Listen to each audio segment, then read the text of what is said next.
Facebook issue, which, if the audience didn't hear about this, Facebook basically conducted a secret experiment back in 2012 with 700 users.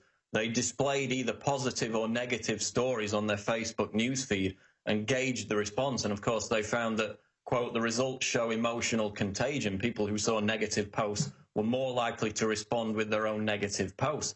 So, I made a video yesterday asking the question, why does Facebook have a team of scientists conducting secret experiments to manipulate emotions? And it actually turns out that they changed the terms of agreement after this experiment was conducted to try and make it more ethical. And I made the connection between the fact that we know authorities in the UK, the US are preparing for these riots, for this domestic disorder, building fake towns, buying riot control gear.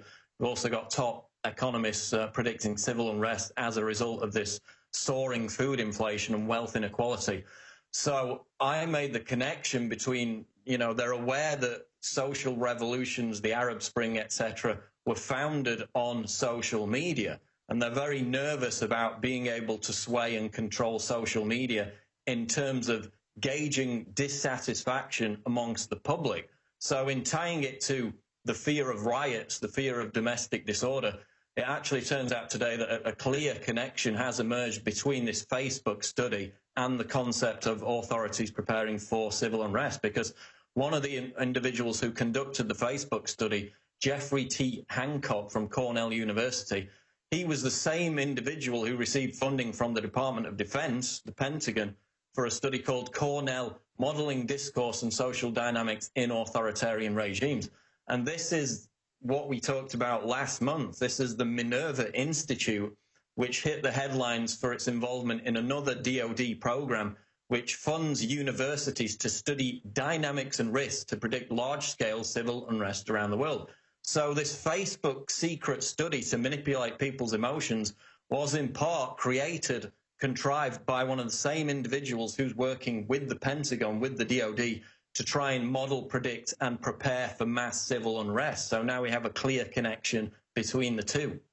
Yeah, it's not just a format out there that lets you express yourself. They're very interested in not only monitoring what people are doing. We see all the time that they're coming after people for things that were said on Facebook. So we know that law enforcement at all levels is monitoring Facebook fairly closely. But the teens who are using it, the adults who are using it, I think they kind of look at this, Paul, as like some kind of a reality TV show. And I think it's interesting to remember that the very first reality TV show, I think, was Big Brother. That ought to be telling.